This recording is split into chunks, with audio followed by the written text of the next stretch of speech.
Welcome to our program on Kardec Radio.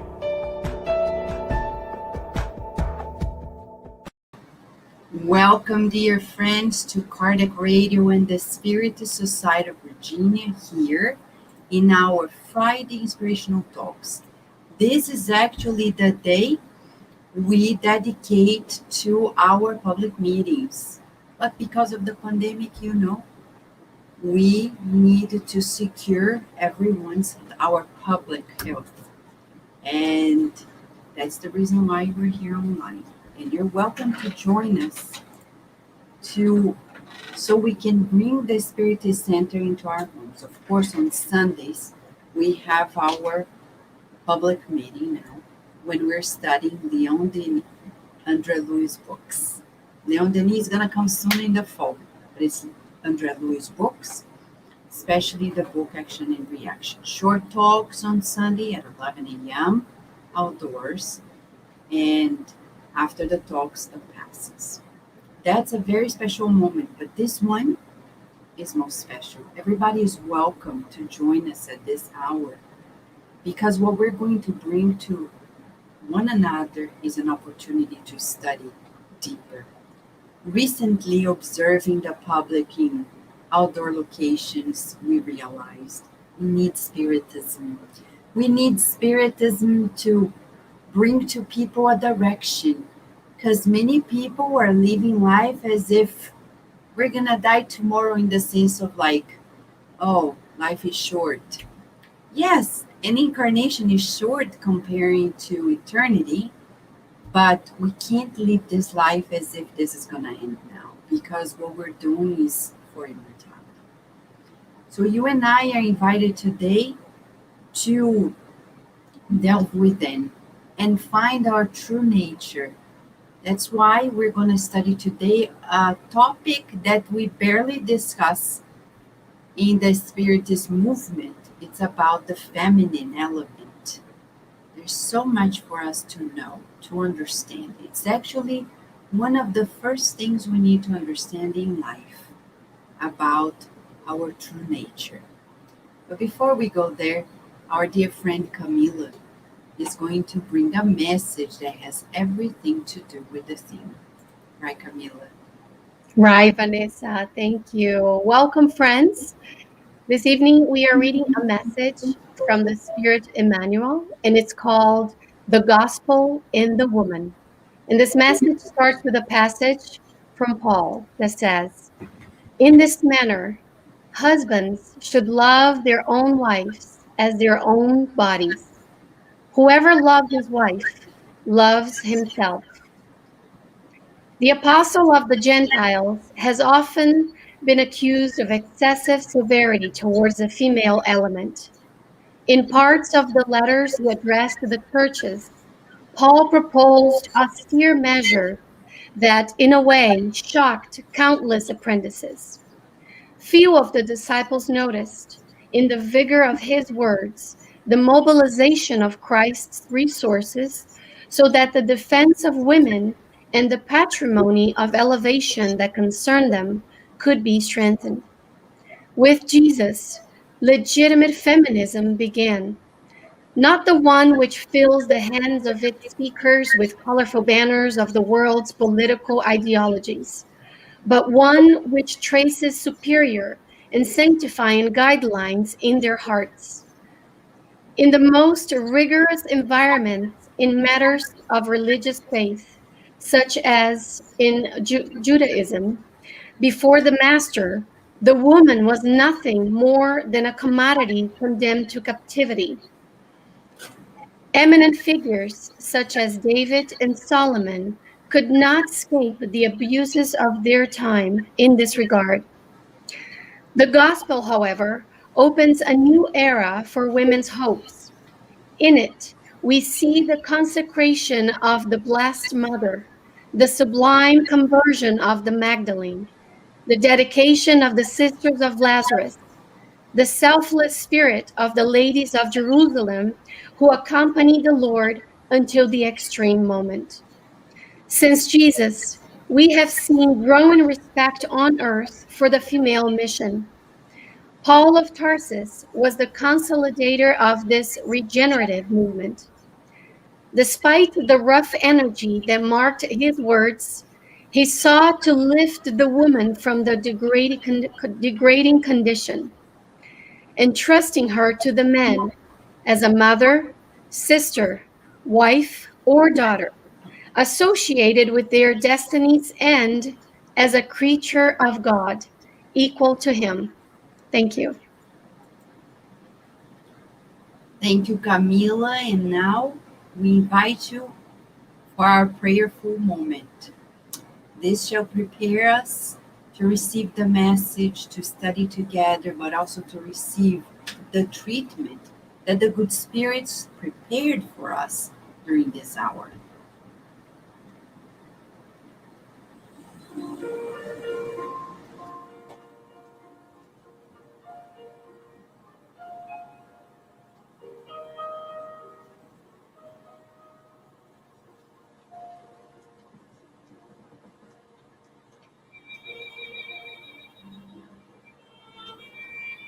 Dear Mother, Father God, life is so sacred. We want to understand more about the ins and outs of our true nature, being less materialistic, less attached to the current personality, to the current conditions, making them as relative as possible.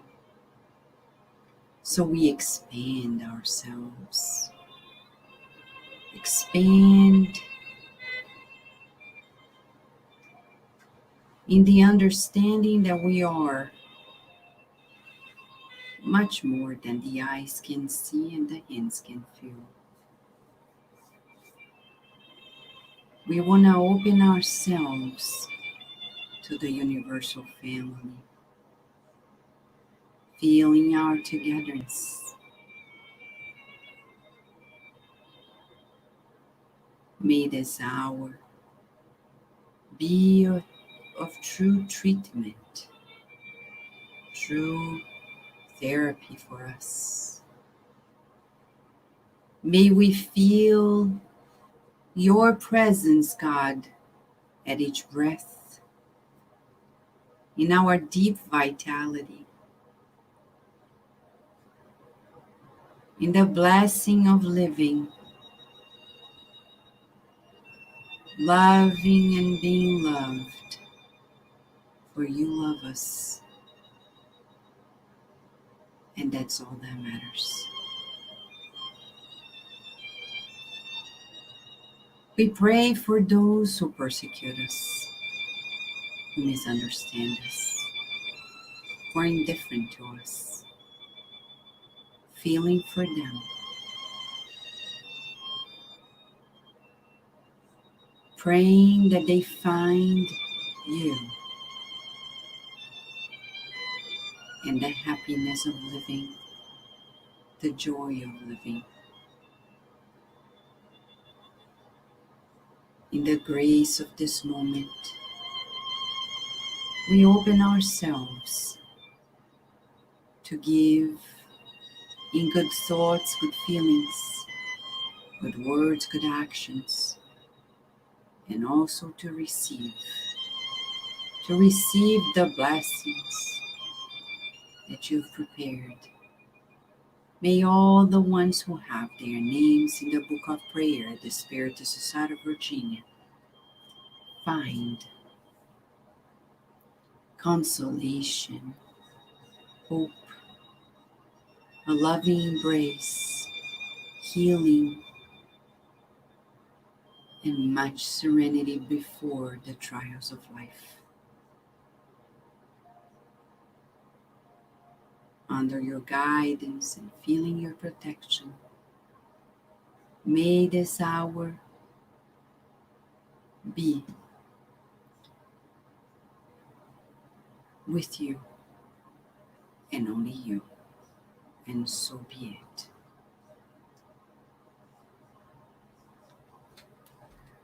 All right, friends. We are here to talk about the feminine element. Why the name, right? Well, this is how it all began. We were studying the book Memoirs of a Suicide by Von Pereira, the spirit Camilo, and there is a chapter named the female element. A chapter that is so important and so deep.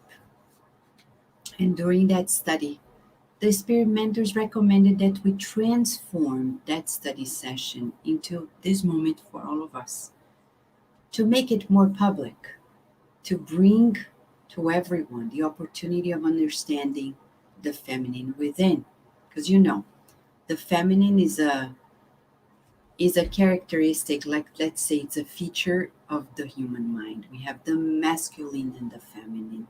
No matter if in the physical body we have the body of a man or of a woman, in the mind, as we say in psychology, the psyche has both components. And some people say, no, but I'm a man, I don't have the feminine. No, that's what you think, because there's several qualities in us that characterize the feminine. As much as we may be very feminine in a woman's body, we still have the masculine, and that doesn't make us less of a woman. Be determined, be courageous, are characteristics of this masculine that we can have and should have also as we are in the physical body. But before we go to the discourse of it all, we need to recap why we reincarnate and why we reincarnate in the body of men and women. So we have a group of us here who are prepared to share this study from the works of Kardec to many others in Chico Xavier's works. So we're going to call our friend Carol, who is here with us to tell us about why we reincarnate in the body of men and women. Right, Carol? Right, Vanessa. Thank you so much. So, dear friends, we are all reincarnated. That is a fact. The question for us is, now that we have the blessing of being connected to a physical body, have we stopped to consider why is it that we reincarnate? And also importantly, have we ever questioned ourselves as to why God assigns us sometimes to the body, to be connected to the body of a woman, and other times to be connected to the body of a man? If we are connected to the body of a woman, what might be the purposes? If we are connected to the body of a man, what might be those purposes as well? Thankfully, Kardec, in his diligence, asked these questions, and this is what we are going to bring to all of our attention tonight. So let us begin delving into Kardec's works, dear friends. One moment.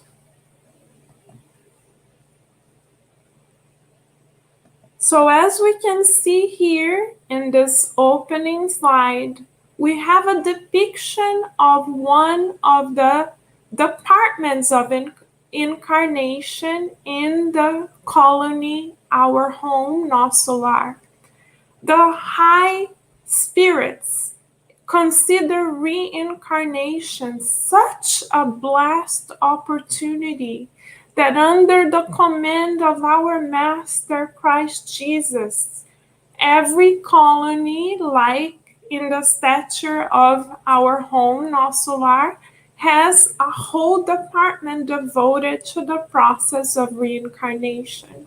In this depiction, described by the spirit André Lewis in the book Missionaries of the Light, we see that there are spirit engineers designing our physical bodies even before we reincarnate, creating prototypes that are tailor-made to our evolutionary needs. So we can see that the higher minds that guide us under the Christ take the blessed opportunity of being connected to a physical body in the school of life very seriously.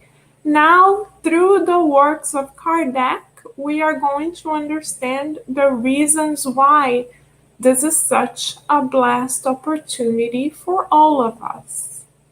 So the first question that Kardec enlightens us on is explaining to us through the illuminated spirits the reasons why we reincarnate. In question 167, the illuminated spirits explain to Kardec and all of us that the purpose of a reincarnation is to expiate and to progress. We know that we undergo tests and trials in order to correct or redress our own previous mistakes. But a component of reincarnation that we may often dismiss is that we are reincarnated to progress. And reincarnating in the body of a woman, for example, connected to the body of a woman, may be an opportunity for us to progress further. Why? Because as our dear Vanessa told us in the beginning of tonight's talk, when we are connected to the body of a woman, we are connected in order to develop immortal qualities, such as developing, for example, our creativity, being co-creators with God, specifically because women can gestate the body of their children in the name of God. So women are very connected to creative forces. But the question is, are spirits male or female? Kardec asks. Interesting question. Do we have a gender pre-assigned to us prior to reincarnation? Through question 200, we receive the answer.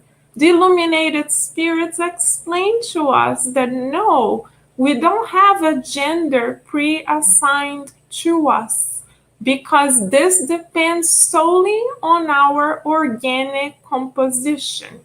Gender, therefore, is a characteristic of the physical body, not of the spirit.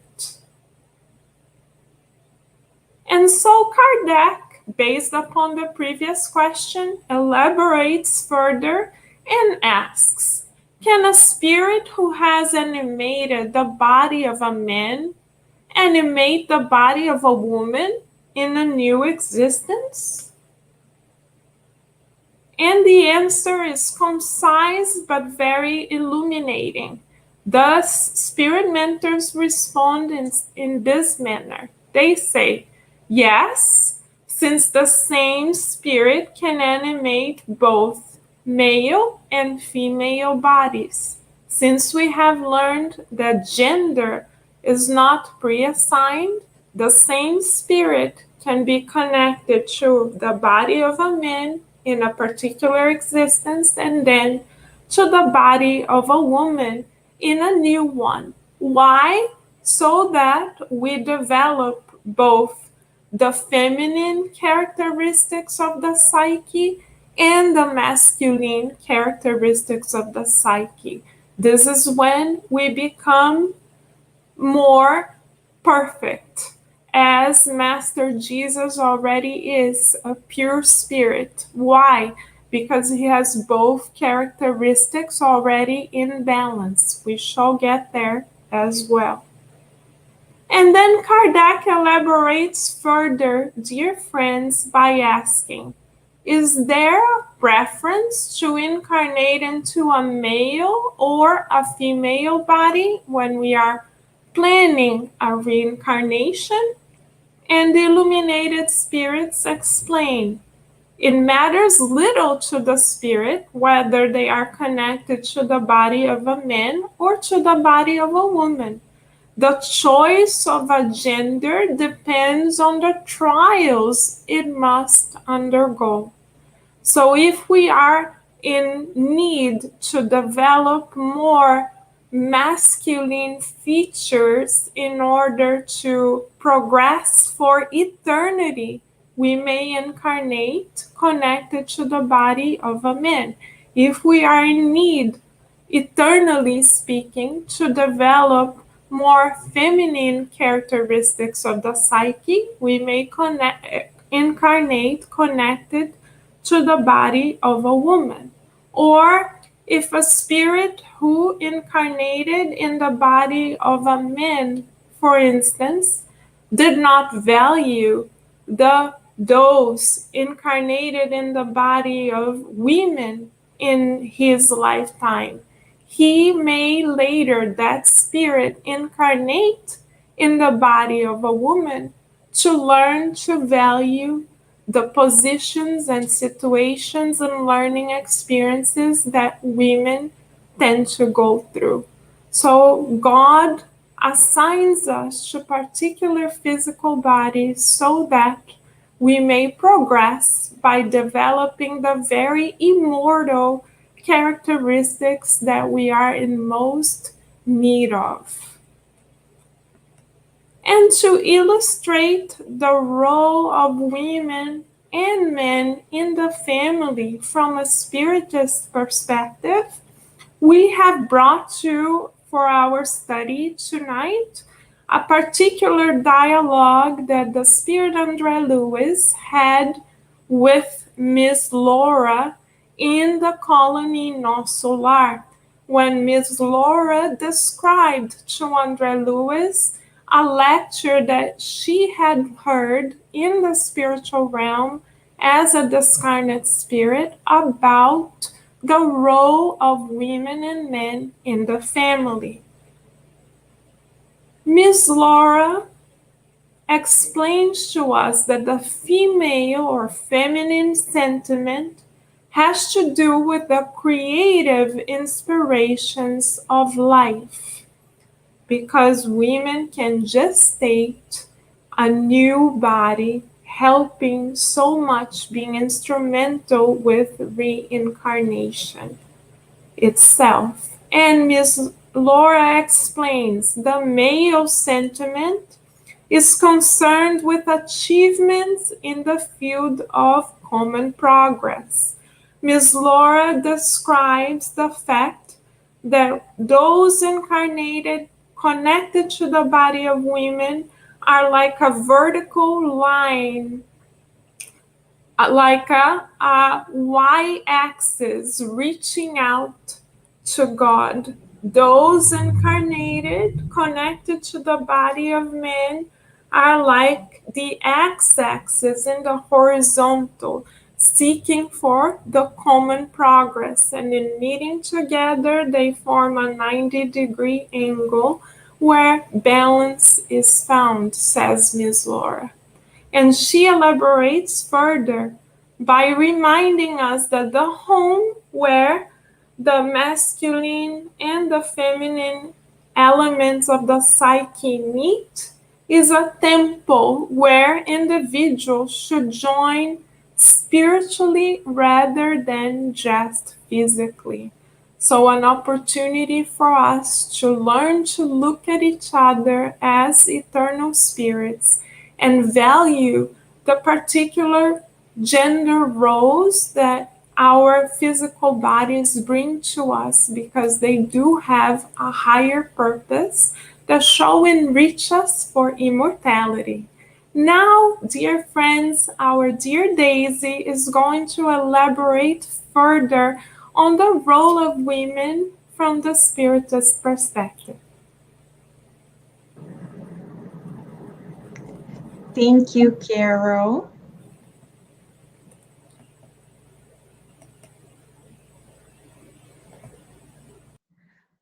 So, friends, as we continue talking about the role of women, and as Carol just explained to us, as it is in the Spirit's book, we come and we reincarnate in the body of men and women for a certain purpose. So, what is the role of those who, in a particular reincarnation, reincarnate in the body of women? So, we will bring a message by Leon Denis for our study.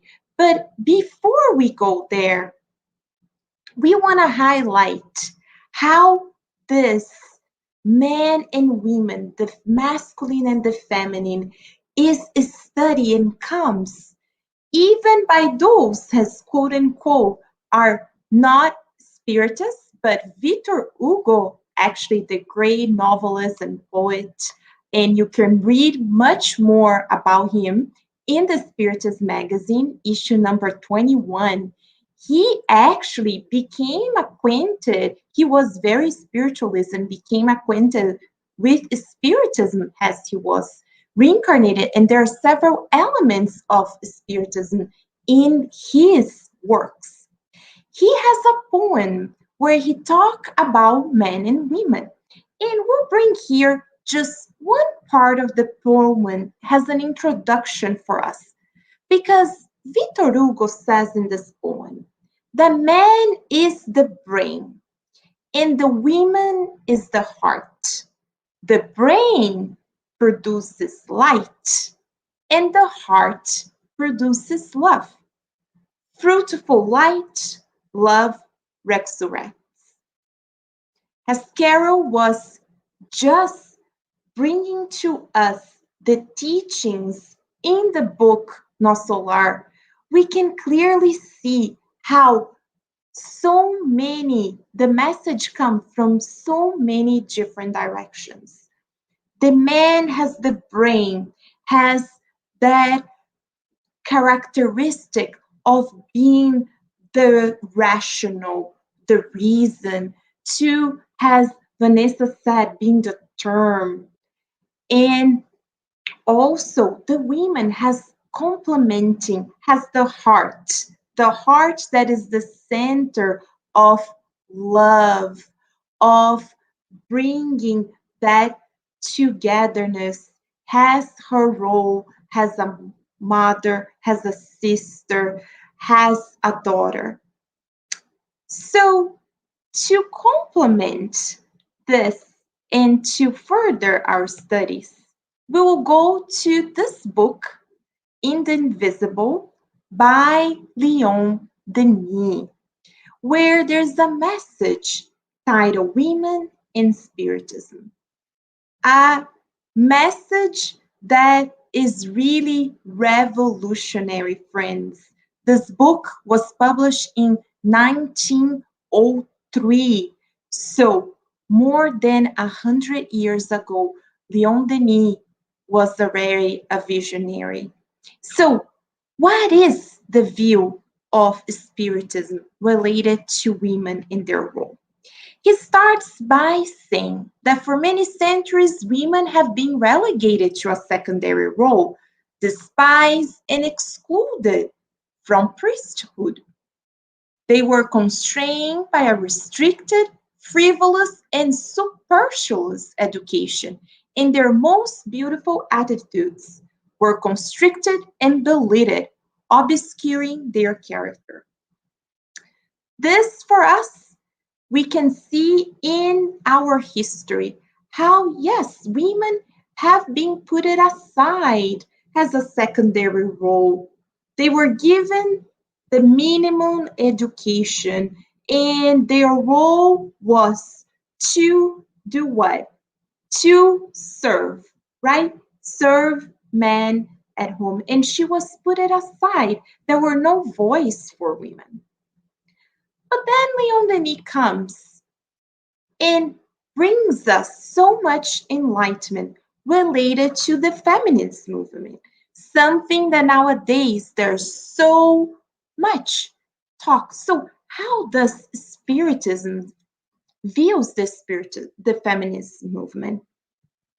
Well, he says that complementing, as he was saying, women was relegated before. However, a reaction is already underway under the name of feminism. A certain movement accentuates, legitimate in its principle, yet exaggerated in its intention. Why is the Leon Denis explaining to us the importance of the feminist movement? However, enlightening us that there are aspects of this movement that is exaggerated. How come? Well, he explains to us because alongside these very just claims, it enunciates purpose that would make women no longer women, but a copy, a parody of men. Friends, let us then bring this to our current society. Yes, women have a very important role, but Leon Denis clarifies that women should not be seen just as a copy of men. We fight and is just for the equality of our rights, equality of pay at work. However, is not to put women in this place just like a copy of men. And why is the reason that? He says that the feminist movement is unaware of women's true role, and they tend to mislead them from their naturally and normally traced destiny. How is that, friends? We see nowadays at work, for example, women who have children and they first don't want to show, they hide that they are pregnant. Oh, because if my male colleagues see that I am pregnant, what they will come? They will think I'm weak. Women who are afraid to tell their supervisors that they are expecting a baby because they think that that will then put them aside. So, are we exactly as Leon Denis says here? Are we just trying to, as women ourselves, put ourselves as a copy of men? Or those who come back from maternity leave and they don't even talk about their children at work because how come men don't talk about their children? Who am I to talk about my child in the workplace? So, where can we go, friends? What is the role of women seen by Spiritism? Leon Denis says that men and women, they were born for different but complementary roles. Okay, thank you, Leon Denis. So we know that, yes, we are as important, but we have complementary roles. What are those? From the point of view of social action, they are equivalent and inseparable. Men and women are equivalent. However, Spiritism restores to women their true place in the family and in the social work, indicating their sublime role that they must play in education and in advancing humanity.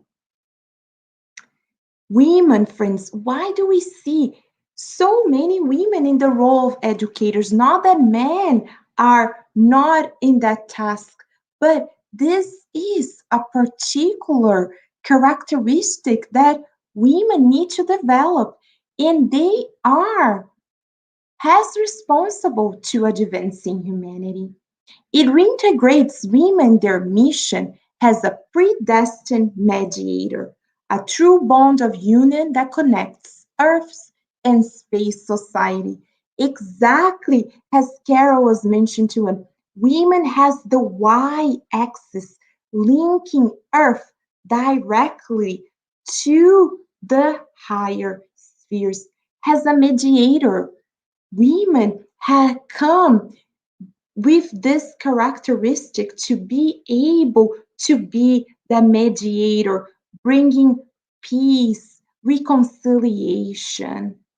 Those are roles of women. And women has also a particular role related to mediumship.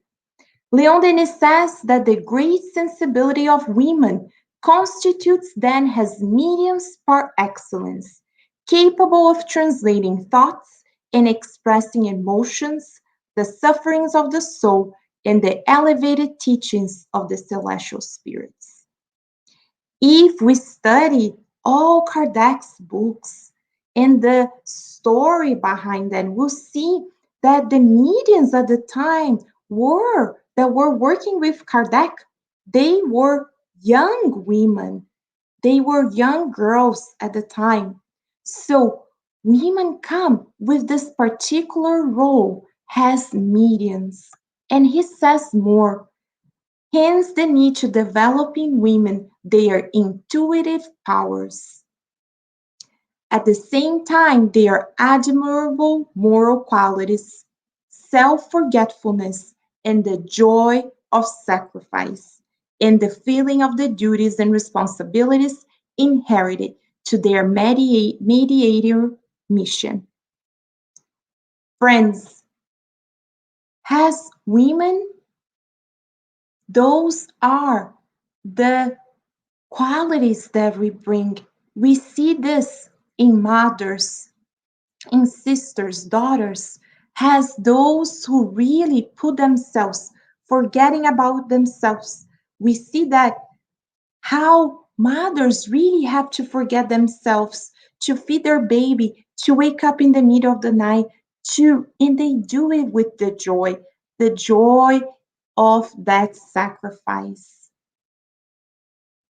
And he ends this message bringing to us the light of Spiritism, that through Spiritism, the woman is subtracted from the apex of the senses and ascends to the higher life. She resumes in the home the enchanting mission that belongs to her, made of dedication and mercifulness, her important and divine role as a mother, sister, an educator, her noble and sweet persuasive role. Women friends have a particular role in the home to being that mediator has Leon Denis bringing to us, to be that peacemaker with her dedication, with her mercifulness, her kindness. Is then he says that Spiritism then puts an end in this battle, right? The battle of the sex. Women trying to be like men, and really elevates women to their true role in society, as important as men, but with different but complementary roles. The two halves of humanity are aligned and balance and love to cooperate together on the providential plane and in the works of the divine intelligence. And we end, friends, with Leon Denis again, now in another book, not yet in English, in Portuguese, O Problema do Ser, do Destino e da Dor, and where he brings once again for us the role of women, as he already mentions to us, but has a great counselor and had a great consoler and a loving counselor. The child is her future, and she trains the future man. Yes, women comes with a particular role. Those who are mothers, educators, who are aunts, they come to train the future of humanity. That's why they have this particular role. In the societies that oppress her, they will depress themselves. So If women are respected, if they are honorable, they're enlightened, that makes not only the family strong, but that will make our society at large more moral and more united. That is Leon Denis' message for all of us, friends. And now we pass the word to our dear Vanessa so we can continue in our study. Thank you, Daisy, for bringing that topic. As you and Carol have brought to us in the studies, it's clear that there is much for us to understand, right? Right. So, friends, let's go back here. We need the experience in the body of men and women, as Kardec brought to us. But why, if the spirits say it matters very little to the spirit whether we are incarnated in the body of men and women, why does it matter so much to us when we are here? Why does it matter so much to the point that if you say to somebody, oh, you may reincarnate in the body of man in next life, or to a man in the body of a woman next life, they're like, oh no, please don't. It shows to us that we know very little about ourselves. And it also shows our attachment to material things. People think that attachment is about attachment to money. No, it's attachment to our personality. It's attachment to our name. Some people are like, oh, if you have my name, you're family. If you don't have my name, you're not family. If you are the same blood. I've heard people who were born and raised in a spiritist family, but not very much of a spiritist they are, though they go to the spiritist centers when they need, telling the children of his, oh, we're the same blood. What does that mean? Doesn't mean anything, because it means much in the sense of learning and progressing, but that doesn't define us. The last name, the body that we have, they are sacred, but they don't define us. As we are seeing here, and Daisy brought to us through Leon Denis' studies, and psychology comes especially through psychoanalysis with Carl Gustav Jung, that there is this yin and yang inside of us, the feminine and the masculine, and Jesus exemplifies to us the greatness of the balance of both. Jesus was in the body of men, but he was as compassionate as we need to be in our feminine, loving and caring and all embracing as the feminine in us. So he is the model of the completeness, the wholeness, or the wholesome of ourselves. But to get there, we need to restore things and to respect this feminine inside of all of us, and especially in women. Women are not yet respected to the way they need to be. I have many friends who are homosexual, and this is nothing about sexual orientation, but they say, Vanessa, we need people to respect the rights of the LBG, and now I lost track of the acronym now. It's longer than ever. The transgender community. And I say, yes, we need to respect it. But you know what? First, we need to respect women, because that's where the problems begin. When you have women at home who are mothers and they need help to be good mothers, they are not respected. Sometimes we respect, the men respect their mother, but not the wife that they have. Something is missing. No wonder Paul of Tarsus came and said, the men who truly love themselves, they will inevitably love their wives. So when we see somebody who do not feel that way, it's a sign they don't love themselves. This comes way before psychology exists on the earth.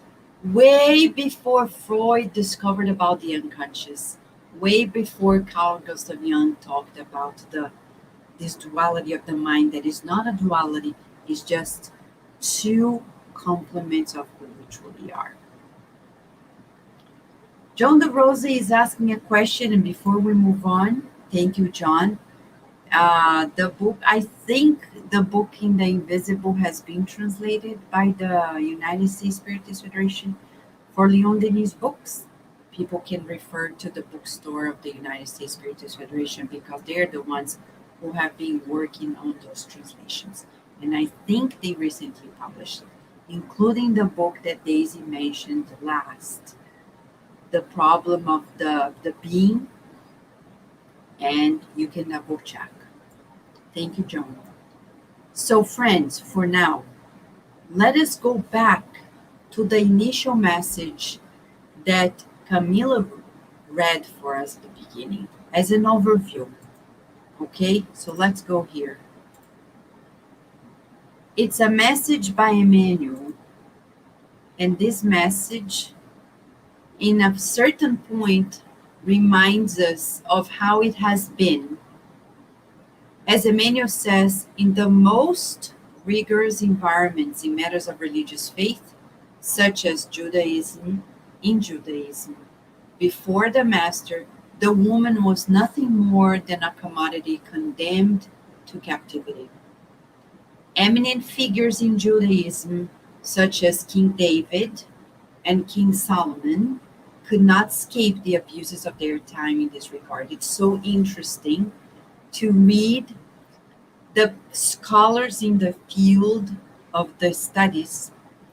There are beautiful studies that have been done about the abuses towards women in Judaism in ancient times, and especially in regards to King David and King Solomon.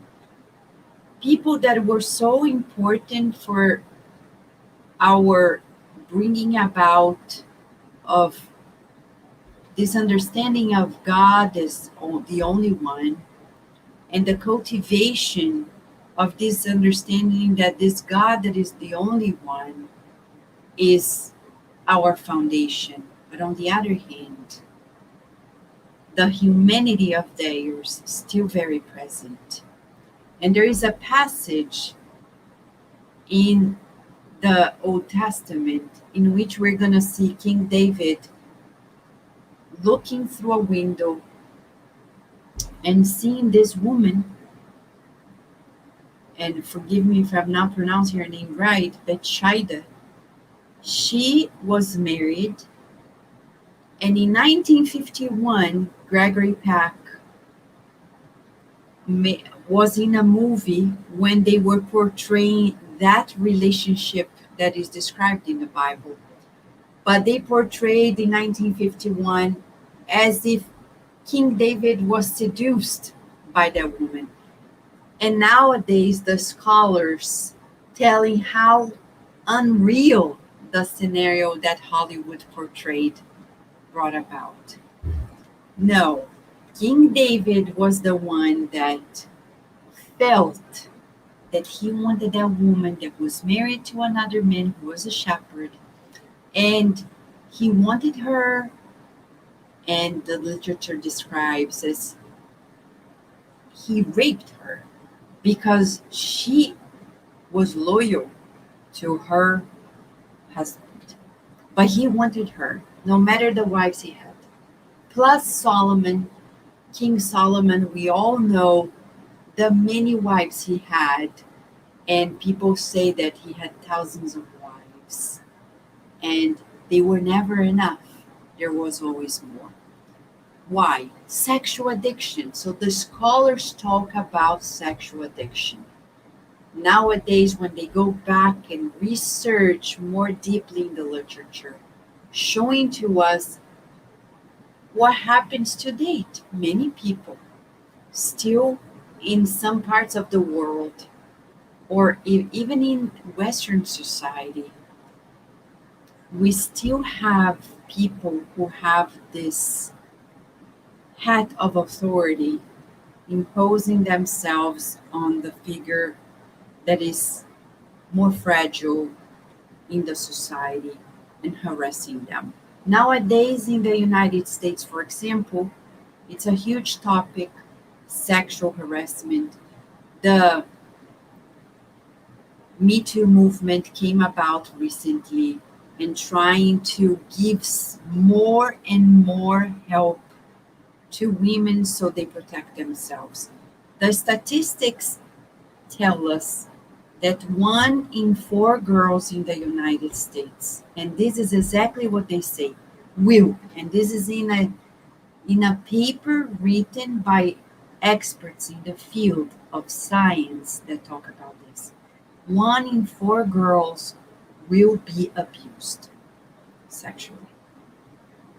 And 1 in, I think, 10 or 11 boys will also be subjected to the same. The numbers are really shocking because we're talking about the 21st century. Things that should not happen any longer.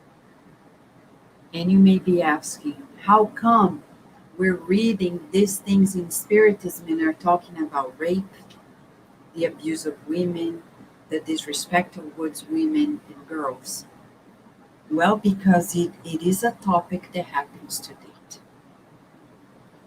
Daily, at my profession, I hear people telling women saying how their partners were one person when they were dating, and then after they got engaged, they got married, over the years things changed. And you may say, oh, but my wife changed as well. But usually it is on the very women that we see the claim that things change so dramatically, especially because when you become a mother, you need help. You're the one caring and nursing, and rarely, and we'll say seldom, we're going to find a partner that is really there emotionally. They may be there financially, but not emotionally, not supportive. And we're going to find that it's still lingering to date.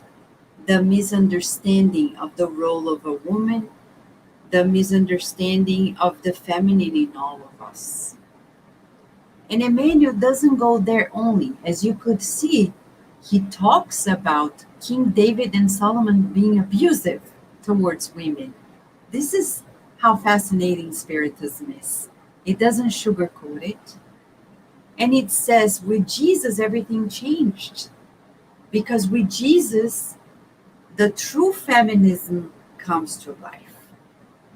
Not the one that feels the hands of women with colorful banners of the world's political ideologies, but one that traces superior and sanctifying guidelines in their hearts.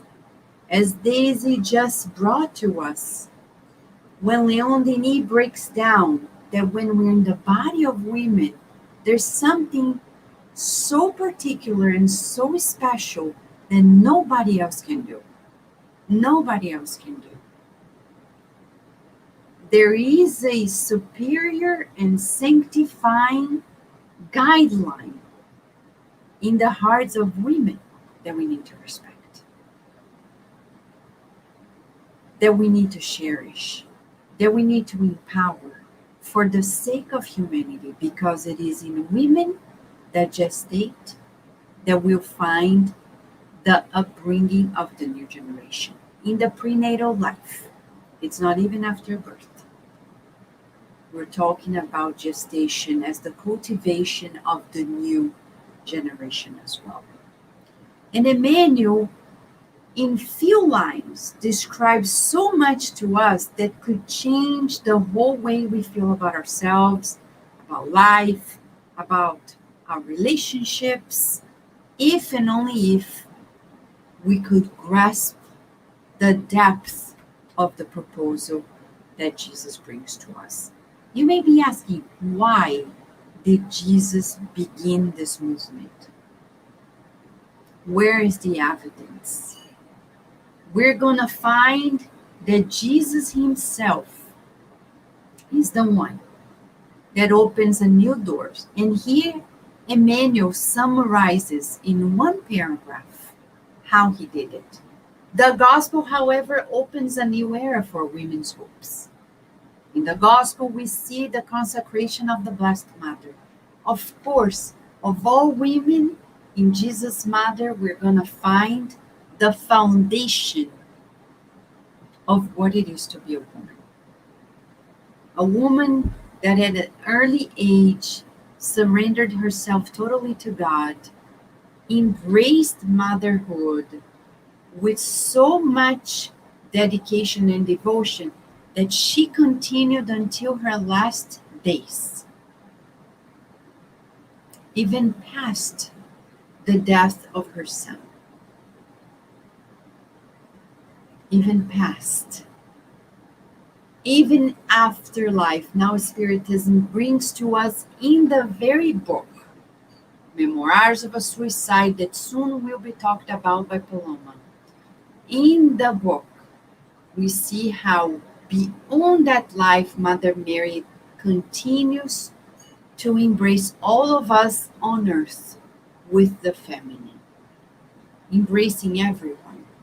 And then when we go back to the history of the gospel, in Mary Magdalene, we're going to see in her sublime conversion what it is to really bring the best of our feminine, the balanced feminine, the feminine that is really all embracing, that is not only to seduce, to sustain their life, but the feminine that sublimates itself towards the benefit of everyone, reaching out, in Mary Magdalene's case, to the people who had leper.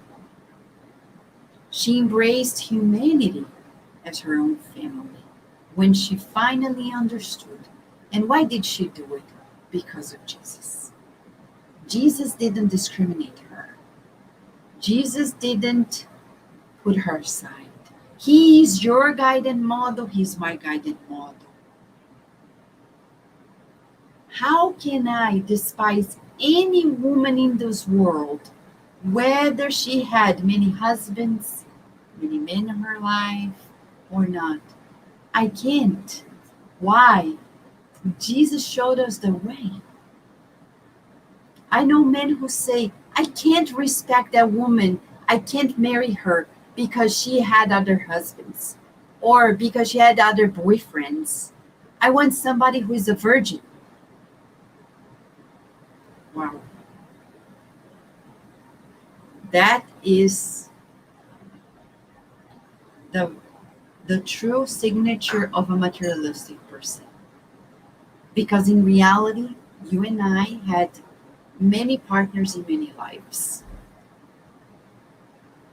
Deep inside, the virginity is only of the body, because there is not virginity of the soul. How can I say I will respect somebody in those conditions? That's a testament to somebody who's truly materialistic. And for us, who are spiritists, it matters very little, if it matters. Because for Jesus, it doesn't matter. When he talked to the woman of the well, he knew she had many partners. And he understood why. She was searching for love. She wanted love. But at a time when love still didn't happen, and to date, people are still in that quest. Because the love that we'll find is the one that comes from God. It's not in a person. It's not in a relationship. It is through a relationship, not in the relationship. And Jesus, in the dedication to the sisters of Lazarus, Mary and Martha, dedicating himself to their requests. And the ultimate request, to bring back to life the life of their brother, Jesus is constantly showing to us how he respects women. We'll never forget how he dedicated himself to Peter's mother-in-law, showing to us that she mattered as much as Peter, as much as any other disciple.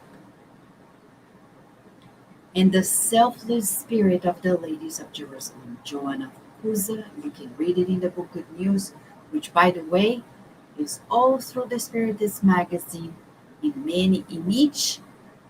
each issue of the Spiritist magazine, you'll be able to come across one chapter of the book Good News. The book is pretty much there throughout the issues of the Spiritist magazine since 2012 to date, 2021.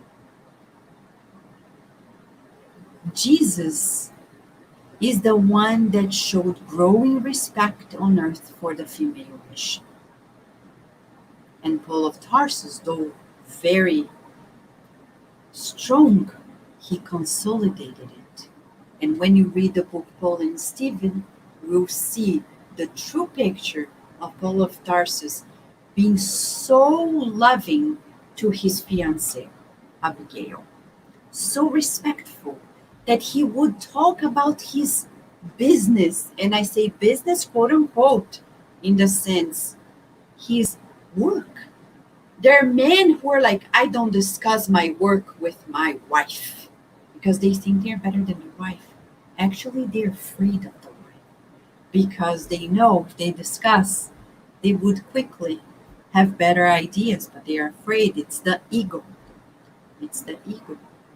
But Paul of Tarsus was not afraid. He talked to Abigail as a true partner, and she was his fiancée. The dialogues are so beautiful in this book, Paul and Stephen, that reminds us so much about the American history, John Adams and Abigail Adams. Their beautiful relationship and how Abigail Adams helped John Adams so much in his mission at a crucial time for America, for the world, for our planet. And for us today, we ask, no matter if you and I are in the body of men and women, we need to ask ourselves in a scale 0 to 10, what is the level of our respect to women and to the feminine inside of us? I remember, it's a confession, when I was younger in Brazil, seeing my mother dedicating her life to 5 children, and my father working, my father at home as a stay-at-home mom. And I couldn't understand why she made that choice. I couldn't understand. I said, why? Why did she choose it? And it took me motherhood to really understand and say, well, she chose the best part. It's not easy when you have to surrender your independence, your financial independence, the freedom of your time to dedicate your life to raising a child, or 5 children, or 16, like my great-grandmother. But in the Spiritist literature, we will understand in a book that is a must, but yet to come in English,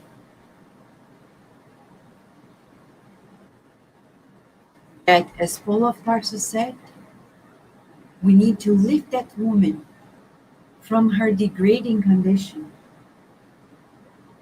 when she is a mother, a sister, a wife, a daughter, a niece, a cousin, as someone who is equal to men, but who has different roles. And above everything, the most special part of being a woman is motherhood. Mary Magdalene could not have children, but then she understood with Jesus that being the mother of the children of others, she became a mother. And it was more special than being the mother of her biological children. There is this book named Mother, and you're seeing here the version in Portuguese because the version in English doesn't exist yet. But a whole book psychographed by Chico Xavier through several spirits, talking about how sacred of a mission it is to be a mother. A mission that is still taken for granted on earth. Little by little, we are awakening to it. And we understand why so many women nowadays say, I don't want to be a mother, or I don't want to be a stay-at-home mom. And we understand because it's not respected. It's not valued. But one day, on earth, as it is in other happy planets, we will see that to be a mother will be so sacred that people will have to really prepare themselves for it, but not only women, men included. Because to be the support system of a mother, it takes a true man or a true partner for the couples that are of same sex, same gender.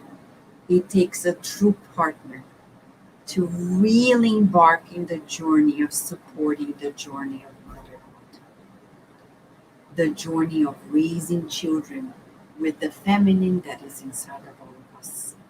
But what if we don't do it? To pass the word to Paloma, I'd like to share with you a true account in this book, Mother, that is here in front of us. A case that is told by Cornélio Pires, a spirit who came through Chico Xavier and told the case of a man who was a son-in-law. He didn't like the mother-in-law. Every time she came home, he cursed her, he mistreated her. One day he went to work and never came back because he died in an accident. He was still very young. And interesting enough, his wife was so young, she remarried. And he came back as the son of his wife. And guess what? His grandmother was the very mother-in-law in the previous life.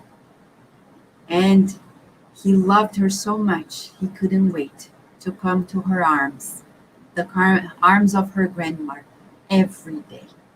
So friends, no matter who is your mother, your sister, your daughter, your granddaughter, your cousin, your niece, remember to respect and to love, because the ties of blood are very passing, and we're all destined to love.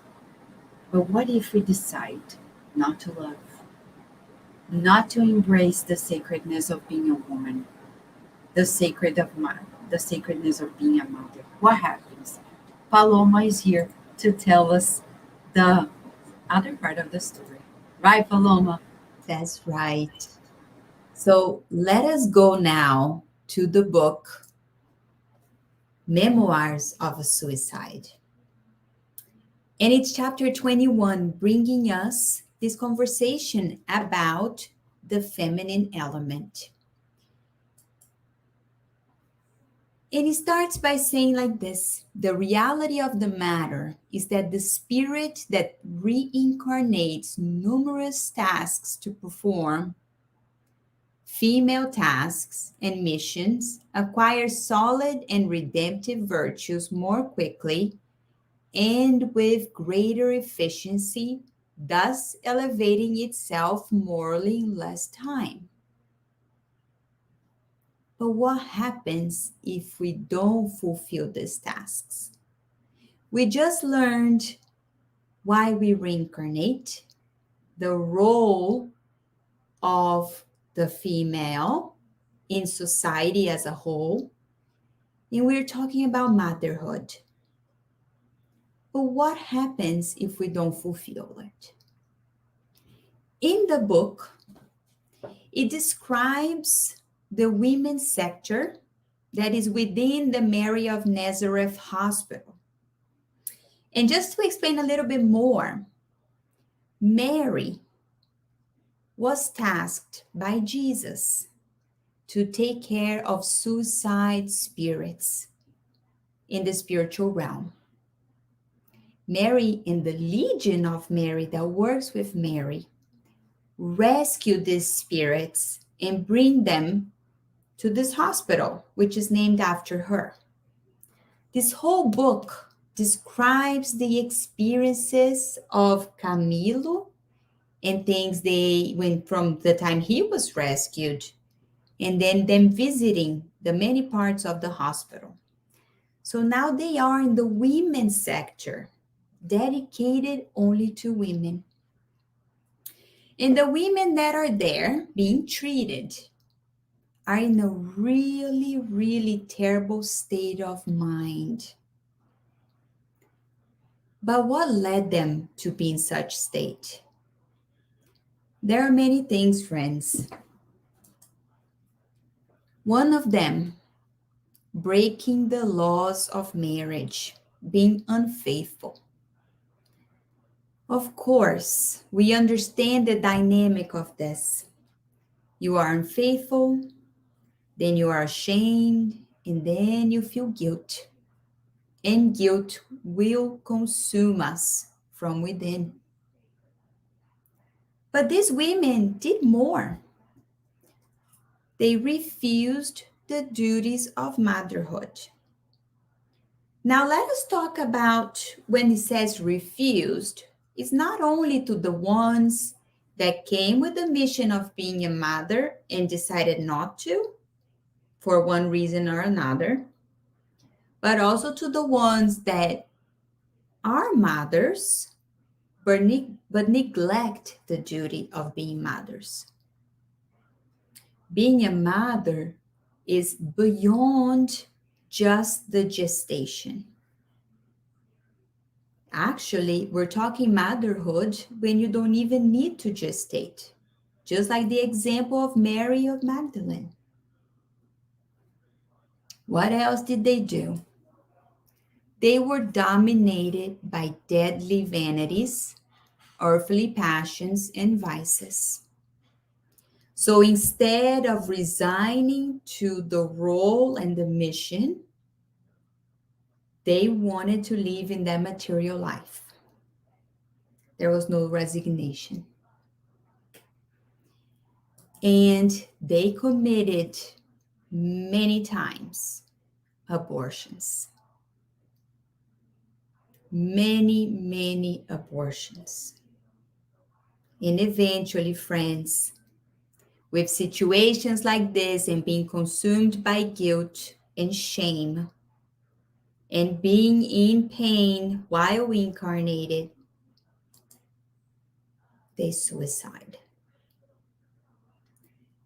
At this point, you can imagine what are these women in their spiritual realm. But nevertheless, they were being rescued by Mother Mary and her team. And they're being treated, even if they are unaware, because at that mental state, they are surrounded by vibrational waves that are so dense and disharmonious that they have deformed their perispirit completely. That's how bad they are. And I want to read to you directly from the book so that we have this vision of what's happening to these women. It says, dark figures covered in rags, tragic examples of ruin, fought with 1,000 persecuting shadows surrounding them in the overcrowded cells.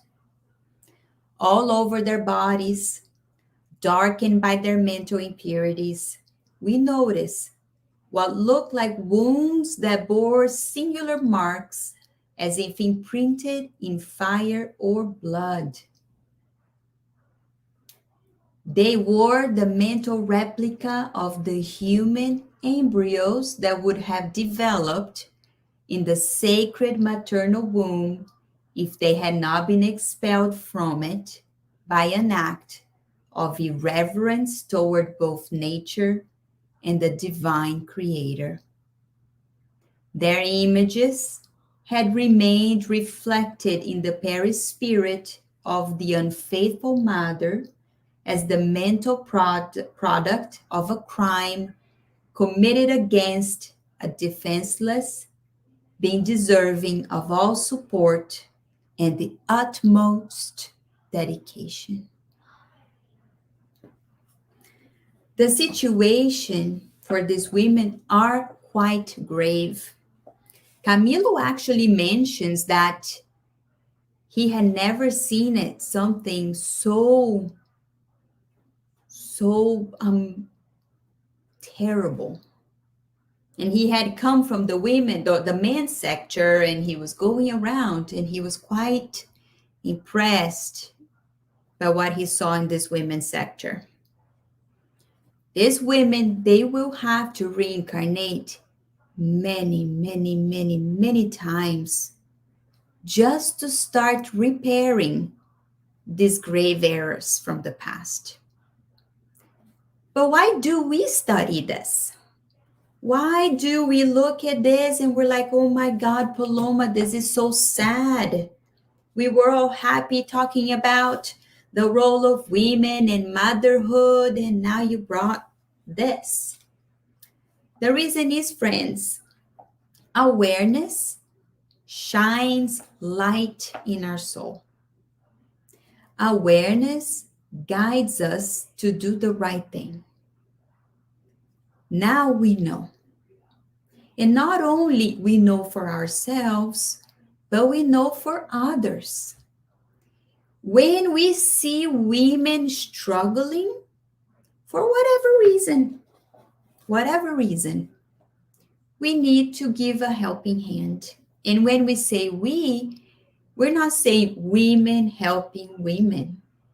We're talking about everyone helping to sustain women.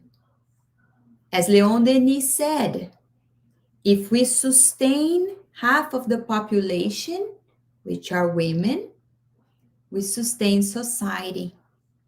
We build a stronger society. So that we don't get to this state of mind. A state of mind that we can't say that is too far away from each one of us. That it hasn't been in our past, and we are the ones repairing at this very moment. And as we are very visual beings, still need to a lot of concrete examples we bring to help us the best feminine role model that we've seen in our planet. Mother Mary. She represents to us the highest example. Her expression of resignation, faith. She didn't judge God when she saw her son at the cross. And she loved everyone. She's a true inspiration That doesn't mean that when we think of Mother Mary, that she didn't cry, that she didn't have any concerns, that she didn't need a helping hand. When we see her at the cross, she's right there with John and Mary of Magdalene. They're holding her up. Not because she didn't trust the designs that came from God, but because she was a mother. She never doubted her divine mission. She was the mother of Jesus, the governor of our planet. And to go further, for us to be inspired by Mother Mary, we found this poem, which I cannot translate, but it's just beautiful poem in Portuguese. So I will tell you with my own words what Maria Dolores, through Chico Xavier, wrote about Mary. She called this poem Portrait of a Mother. And Maria Dolores says that Mary goes to the encounter of Judas in the lower zones. Judas is suffering, full of remorse, guilt, shame. Judas in a real dark place. So dark that he can't see Mary. He's blind.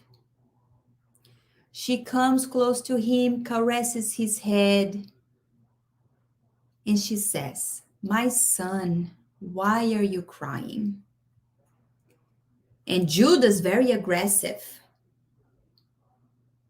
that said, I killed myself and here I am still standing. Mary listens to Judas. What he's saying, that he's the one that killed Jesus. And Judas just wants her to leave. Tell him, just leave him. He is in hell. What does Mary do? Does she leave him?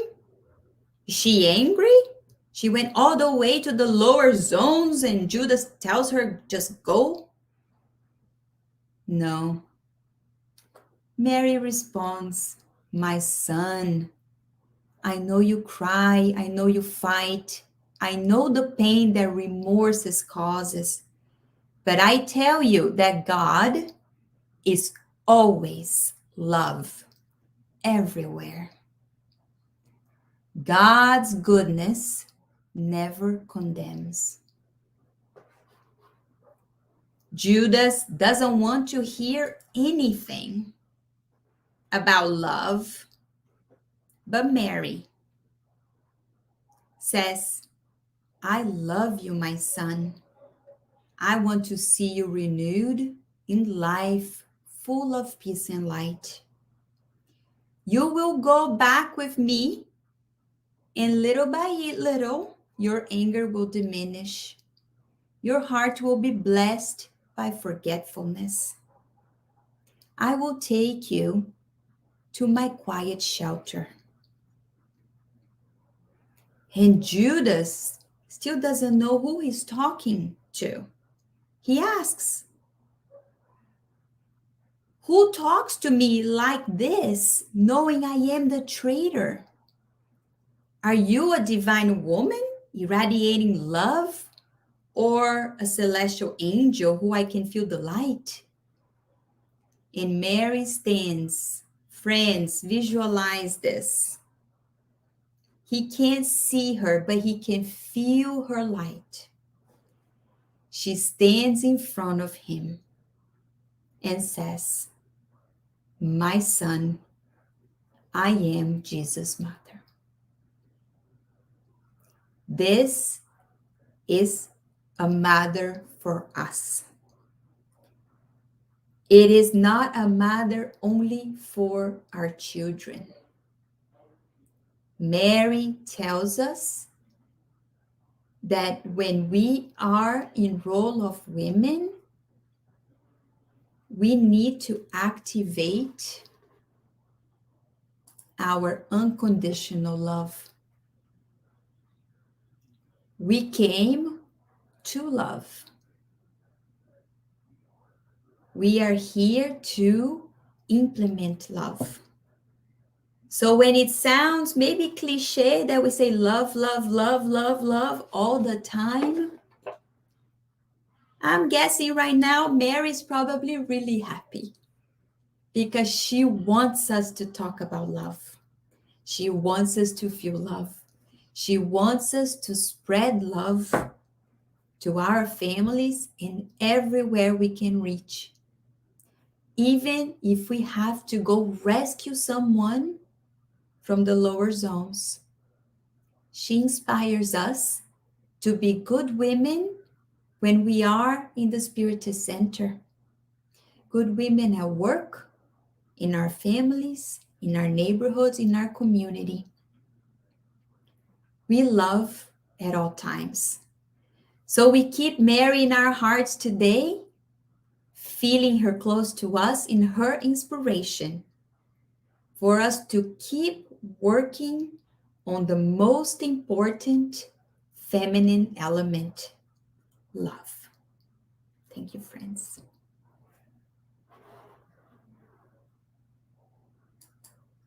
Thank you, Paloma. Wow. So we have a lot to work upon us.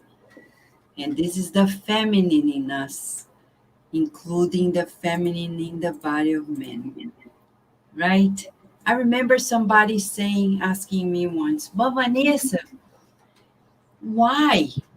Why all the prophets and the greatest spiritual leaders were always men? I say, I wouldn't say that because there were many women, but they were not uh, allowed to be the greatest, but there have always been. But let's say why Jesus had to be in the body of men. Not only because he wouldn't speak a word if you were in the body of women, because culturally speaking, it's a reality. It was a reality. But also because it is the masculine in us that needs to give way to the feminine. And what was crucified in Jesus was not the masculine, because he was determined and courageous. It was the feminine that we still crucify. We still crucify inside of us. When we surrender to forgiveness, and people say you shouldn't forgive, inside of us, we are crucifying the feminine. Because the feminine is the one that is compassionate, that is understanding, that is all encompassing. And we still crucify that feminine, and that's why we get depressed. We get depressed because we don't give way to this mode of the feminine inside of us. So today, inspired by Mother Mary, as Paloma brought to us, let us be inspired by this surreal feminine that is yet to be embraced by all of us, whether in the body of men and women. By meditating this portrait of a woman, the portrait of a mother, and the portrait of the feminine for us, this unconditional love. So now we invite everyone to join us in a prayer that is also the soothing passes. Let us then feel Mother Mary's presence amongst us and pray.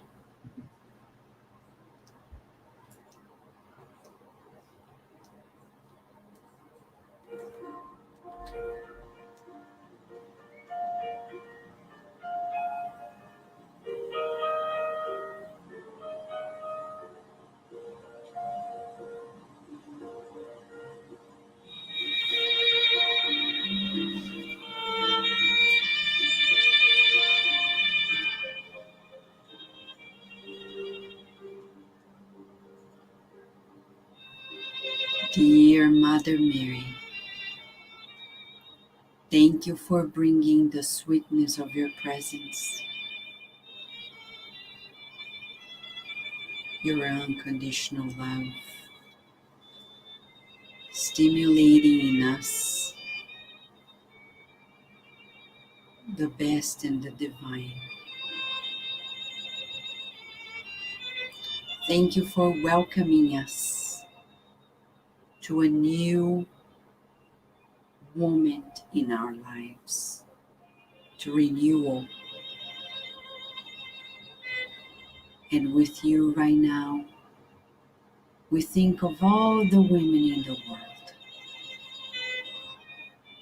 from babies to elderly women, and we visualize your loving heart emanating to them the support and the protection that they need. And especially to mothers. May they feel your support and keep on trusting that they are never forsaken. May the people in their lives support their mission, empower them,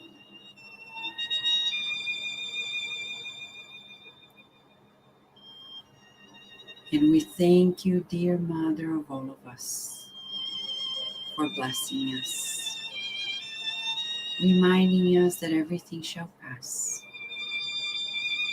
and that there is always a new beginning, that God always gives us a new day.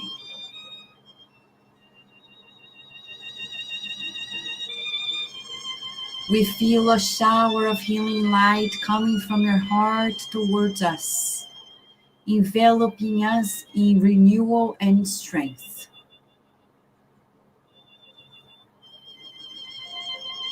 And we breathe in and out this healing light, flushing away the toxins of the mind and the feelings, and renewing us with your loving smile and your kind embrace. We feel ourselves enveloped by your love. And we pray that our world on earth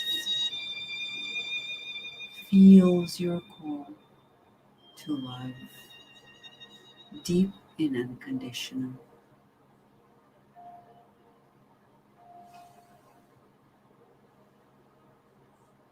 May we stay connected to you today and always, and so be it.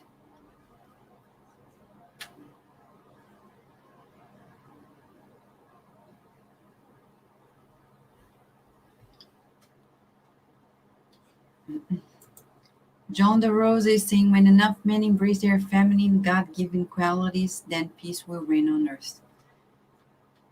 Amen, John DeRose. Thank you for bringing that about. Thank you, friends. We hope this has inspired you. Share this study with others, because this can help so many people bring new light, new inspiration. Don't refrain from sharing, liking it, subscribing to all of Kardec Radio's channels, because in this way we're spreading the good. Some people write to us, say, how can I support you? Share, share, share, share and share, because in that way you're not only supporting, but you're also helping others. Thank you, friends. A big hug. And until next time, for those who are in this area of the Northern Virginia, Washington, D.C., come on over in person at the Spirit Society of Virginia at 11 a.m. on Sunday. We have a short talk, Life in Two Worlds, based on André Louis' books, followed by the passes. But if you have any symptom related to COVID, cough, sneeze, fever, don't come. Stay at home. Write us a line. We can send you for sure the Zoom link and you can participate to be with us as well. Thank you, friends. Until next time.